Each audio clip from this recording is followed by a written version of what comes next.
الحمدللہ نحمده ونستعینه ونستغفره ونعوذ باللہ من شرور انفسنا ومن سیئات اعمالنا من يهده الله فلا مضل له ومن يضلله فلا هادي له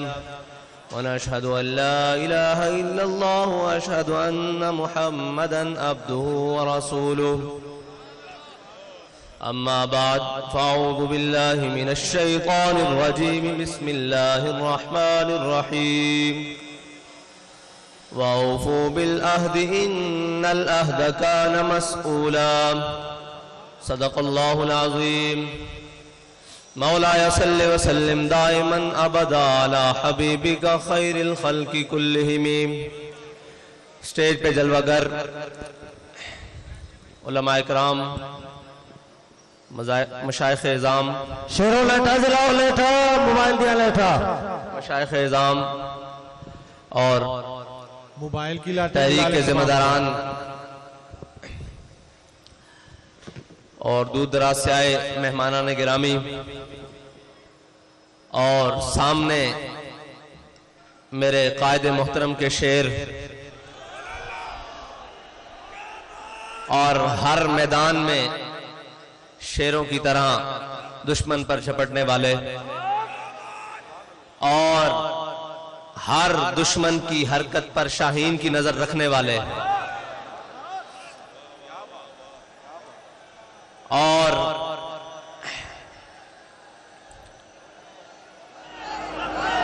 ان کے جو جذبات ہیں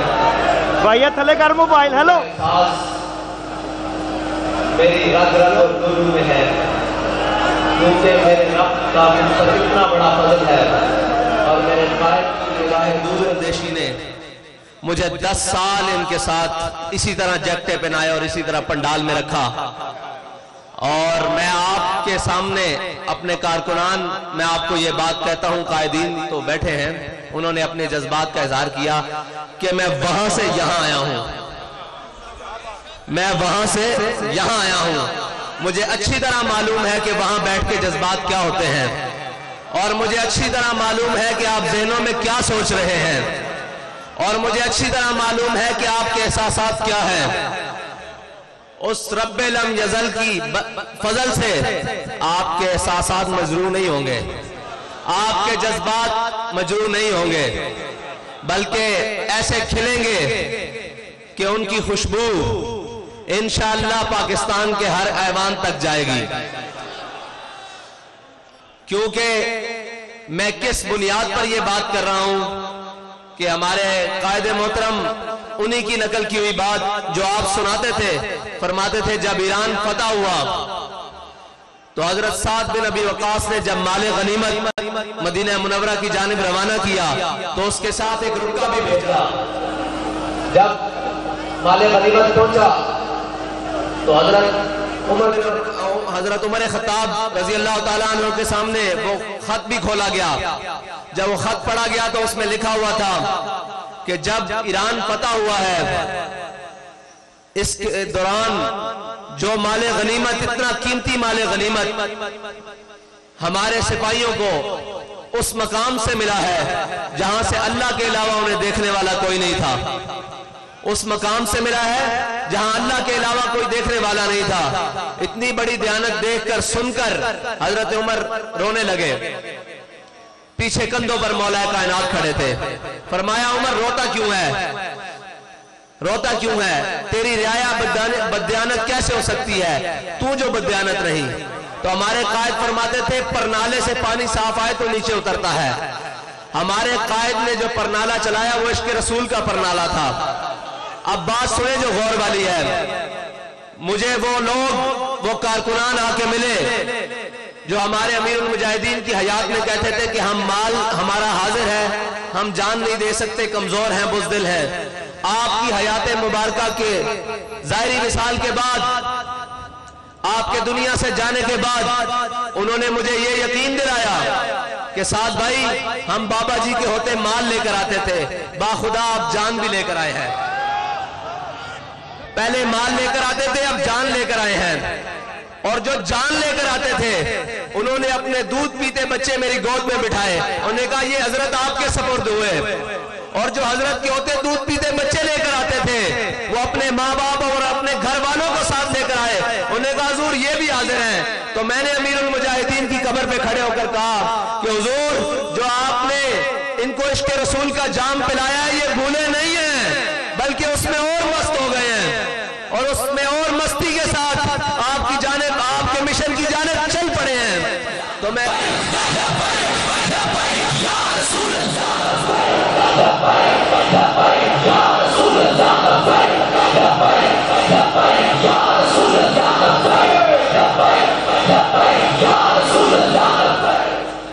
اور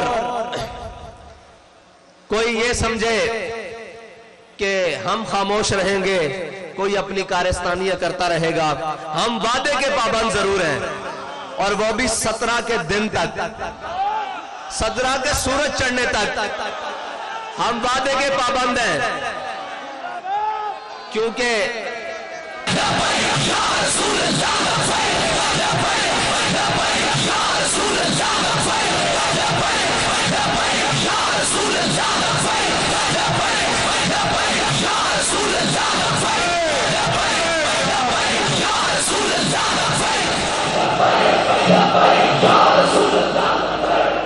اس پابندی کا تو ہم اعلان کر چکے۔ اب تھی دوسری بات کہ ہمارے قائد فرماتے تھے ایک جنگ چھڑ چکی ہے، اور یہ جنگ ہے ناموس رسالت کی، اور اس میں جو پیچھے رہے گا وہ حضور سے غداری کرے گا۔ تو یہ بھی ہمارا اعلان ہے کہ اس وعدے کے مد نظر رکھنے والوں جن سے ہم نے وعدہ کیا ہے ان کو ہم یہ بات کہتے ہیں کہ وعدہ بھی ہمیں یاد ہے اور اپنا عہد بھی یاد ہے جو مینار پاکستان میں ہم نے اپنے قائد کے ہاتھ پر ہاتھ رکھ کے کہا ہے کہ حضور مر تو سکتے ہیں، حضور کی ناموس رسالت پر کوئی مداہنت نہیں اختیار کر سکتے، یہ ہمارا آپ سے وعدہ ہے۔ اگر کسی کو غلط فہمی ہے تو جیسے ہمارے قائد سناتے تھے کہ آل بیت اطہار کے گھر، حضور کے خاندان کے گھر، حضور کے غزوات ایسے پڑھائے جاتے تھے جیسے سبق پڑھایا جاتا ہے، قرآن پڑھا جاتا ہے۔ ہمارے قائد نے ہمیں بات اسی طرح ایک پڑھائی ہے، وہ حضرت امام حسین کا قول کہ ظلم کے خلاف جلدی اٹھنا ہے، اگر دیر کرو گے تو قربانی زیادہ دینی پڑے گی۔ ہم آپ سے یہ وعدہ کرتے ہیں کہ 17 سے دیر نہیں ہوگی اگر انہوں نے وعدہ پورا نہ کیا، 17 سے دیر نہیں ہوگی، کیونکہ ہم ظلم کے خلاف جلدی اٹھنے والوں میں سے ہیں۔ ہم ظلم کے خلاف، میں آپ سے سننا چاہتا ہوں، ہم ظلم کے خلاف، وہ جلدی کون سی ہوگی کہ وہ 17 کی صبح ہوگی، 16 کی شام تک آپ سے ہمارا وعدہ ہے۔ ہم آپ کو وعدہ یاد دلانا ہمارا فرض ہے، ہم آپ کو یاد دلاتے رہیں گے، اور اگر آپ نے وعدہ نہ پورا کیا تو پھر ہماری ماضی کے کچھ اوراق بھی کھول کے دیکھ لینا۔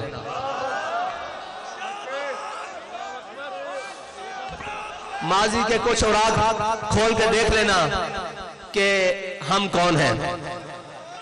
ہم کون ہیں۔ ہمارے پاس دعویٰ ایک ہے، وہ ہے حضور کے عشق کا، اس پر دلیل بھی ایک ہے امیر المجاہدین۔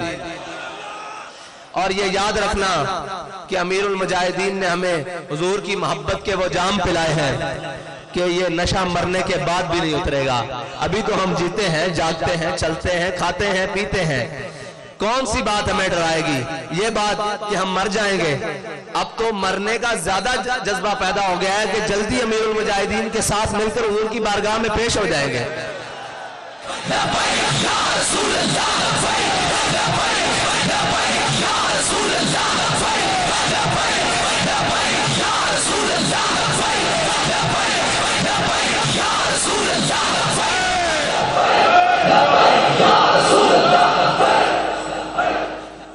آپ امت مسلمہ کے پاس جائیں یا کسی کے مرضی پاس جائیں، آپ کے پاس 17 تک وقت ہے، آپ اس کے مطابق اس سفیر کو ملک بدر کریں۔ بس جو آپ نے ہمارے سے وعدہ کیا ہے وہ وعدہ پورا کریں۔ اور ہمارے ایک قاری صاحب شعر پڑھ رہے تھے، انہوں نے فیض آباد بھی پڑھا تھا کہ جن نے اے تبدیلی کی تھی اوندے دل وچ چورے، اس سارے منصوبے دے پیچھے کوئی تے میں ذرا ترمیم نہ کرنا کہ جن نے اے تبدیلی لیاندی اوندے دل وچ چور ہے، اس سارے منصوبے دے پیچھے کوئی ہو رہے، ٹھیک ہے جی۔ تے او تبدیلی 1 کروڑ نوکریاں دیندی ہوئی، اس سفر نو جاری کردے ہوئی، 50 لاکھ گھر بناندے ہوئے، کراچی دے اندر مارکیٹ دا اجاڑ دے ہوئے، او ستی کل ایک بچہ ساڑا مار دے ہویا، او تبدیلی سفر طے کردے افلاق دے معاملات بھی آ گئی۔ افلاق دے معاملات کے میں آ گئی بھئی انہوں زیادہ پتہ لگ گیا کہ متفقن علیہ بندہ کٹ کے لا کے کوئی اور بندہ چاند دیکھے، سانو اس نہ اعتراض نہیں، لیکن اسی تبدیلی جو تے گال کر رہے ہیں انہوں آسمانی معاملات دی تبدیلی بھی آ گئی۔ تے کوئی گال نہیں، تسی یہ تبدیلی لیاندی، ایک تبدیلی ہوں تو آڑے واسطے عوام پاکستان اور شاقان مصطفیٰ لے آنگے، جنہ موڑے آتے تسی سواری کر کے آئے ہو نا، او موڑے ہوں تو آڑیاں نائلیاں دا زیادہ باہر نہیں چاہ سکتے کیونکہ وہ انفٹ ہو گئے، او زیادہ باہر نہیں چاہ سکتے ان موڑے، آنا تسا موڑ کے ساڑھے کوڑیے تھے عوام اچھ ایتھے پیڑ لگنا، عوام اچھ ووٹ لینا آنے جو نا، عوام اچھ آنا تسا کمپین کرن بھی آنا، تے اتھے میدان لگنا، تے اتھے ہونا کی ہے کہ عوام پاکستان نے تو آنو دنے تارے بکھا دینے، پھر تو آنو ہو تو شاید لبنی کوئی نہیں، ایک رویت نجوم بنانی پڑی کہ تسی دیڑی تارے بیک لین، اور تارے ہیں ماہر فلکیات دے مطابق 48 قسم دے، تے تو آڑے کو 28 بندیاں دی کبینہ پوری نہیں ہوئی، تے 48 پھر ریٹائر لبنے پڑھیں تو آنو، تو آنو پھر ہونا ریٹائر دا سارا لینا پینا، خدا دا خوف کرو، اپنی یہ چیزیں تے خود نظر ثانی کرو، اپنے مشیر دائیں بائیں دیکھو، تسی یہ سوچو، ساڑھے قائد فرماندے سن کہ بکری دے کباب کھانا والا اور خنزیر دے کباب کھانا والا برابر نہیں ہو سکتا، اس گل نو اسی طرح نسبت ہے کہ حضور دے غلامات ناموس رسالت واسطے چلن والے تے شیل چلان والا اور حضور دی ناموس واسطے نکلن والا کدی برابر نہیں ہو سکتا۔ جدو بھی حضور دی ناموس تے نکلیے کی سمجھیے اسی کیڑے پاسے جائیے کہ اسی جدو بھی نکلیے شیل ساڑھے تے، جدو بھی نکلیے گولیاں ساڑھے تے، جدو بھی نکلیے دھمکیاں سانو، نہ یارہ کسی اور پاسے منہ کرو، اوروں کا ہے پیام اور میرا پیام اور ہے، عشق درد من کا طرز کلام اور ہے، ساڑھے کو کسے قسم دی نرم گردی توقع نہ رکھنا، ہاں اسی توڑیاں جتیاں بھی پالش کرانگے، اس صورت انجڑی ساڑھے قائد نے لکیر کھچی کہ حضور دے غلام بن جاؤ، حضور دے دربار تے آ جاؤ، حضور دے دربار تے آ جاؤ، آکو یا رسول اللہ تو آڑی عزت تے کوئی دوسری گل نہیں ہو سکتی، اے جہان دوے جہان بھی غرق ہو جان، تو آڑی عزت تے دوسری گل نہیں ہو سکتی، تے خان صاحب یا جڑے بھی ذمہ داران انہاں دی جتیاں سی اپنی پگڑیاں تے بن کے ٹرانگے، اے ساڑھے وعدہ، لیکن حضور دی عزت دے معاملے تو تھلے نہیں، حضور دے دربار تے آ جاؤ، یہی تو آڑے واسطے ساڑھا پیغام آخری، تے کارکنان تو آنو بلاواں گے تو تسی آؤ گے، اے تو آڑے نال وعدہ رہا، اے شورا تے اے کلے تسی نامی آیا سا ایتھے ہی کھڑے ہوئیں گے، اے ساڑھا تو آڑے نال وعدہ رہا، جے تسی آؤ گے تو مالک قبول کر لین گے، انہاں اپنی عزت دا کام لینا، ساڑھے قائد فرماندے سن او کتے کو بھی اپنی عزت دا کام اپنے حبیب دی عزت دا کام لے لین گے، او مالکن انہاں دی تدبیراں بہت ڈاڑیاں، انہاں نے ساڑھے قائد دے جنازے کو لو کام لیا جڑا اسی سوچ بھی نہیں سے سکتے، انہاں دیاں جانے او، لیکن ساڑھی یہ جان ہے اے حضور دی ناموس تے قربان ہے، تے ساڑھے جذبات اس سے طرح بلکہ اس تو ود گئن، کیوں کہ اساں ہون مدد اتر دی ویکھ لئی، ادھر تصور کر دیں ادھر مالک پوری کر دیں دیں، ادھر سوچ دیں ادھر مالک پوری کر دیں دیں، تے جڑیاں سختیاں جو سختی منزل کو سامان سفر سمجھے، الحمدللہ اے ساری ہوئی جماعت ہے جڑی سختی منزل کو سامان سفر سمجھ دی، اے بڑیاں بڑیاں سختیاں کٹ کے آئی، اے اور راتاں کٹ کے آئی جدو تسی 50,000 شل سوٹ رہ سو، اور اللہ دی مدد اسی اپنی اکھنا اتر دے دیکھ رہے سی، پھر سانو یہ یقین ہے کہ اللہ سانو بے آسرا نہیں چھوڑے گا، کیونکہ اسی اس دے حبیب دی عزت تے پیرا دے رہے ہیں، تے موت او تا آنی ایک دن آنی، تے اللہ کرے اس شان نال آوے جس شان نال امیر المجاہدین نو آئی، اور اس سے لینے چاہوے، اس سے لینے جیسی کھڑے ہوئیے جس لینے چاہ امیر المجاہدین سانو کھڑا کر کے گئن، وقت شیخ الحدیث سارے واسطے اعزاز بڑے بڑے بڑے ہونے، کوئی کس طرح دنیا تو گیا ہونا، کوئی کس طرح دنیا تو گیا ہونا، اور اپنی آخری تقریر حضور دی ناموس واسطے فیض آباد پل تے کر کے گیا، اور اس یا رسول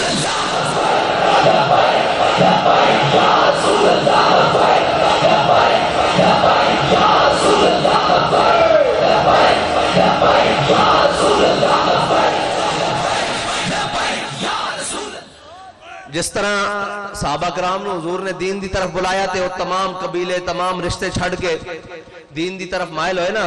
اسی طرح ناموس رسالت واسطے میرے قائد نو اللہ تعالیٰ نے وہ آواز دیتی سی کہ جو کوئی کسے قبیل چوئی سی، جدو بھی میرے قائد نے آواز دیتی وہ سارا کچھ چھڑ کے حضور دی ناموس دے جھنڈے دے تھلے جمع ہو گئے، اور پوری قوم نے ایک نعرہ دے دیتا کہ من سب نبیجن، من سب نبیجن، من سب نبیجن، من سب نبیجن، من سب نبیجن، من سب نبیجن، من سب نبیجن، من سب نبیجن۔ اللہ تعالیٰ تو انو تے مینو عمل دی توفیق عطا فرمائے۔ وآخر دعوایان الحمدللہ۔ جی یا رسول اللہ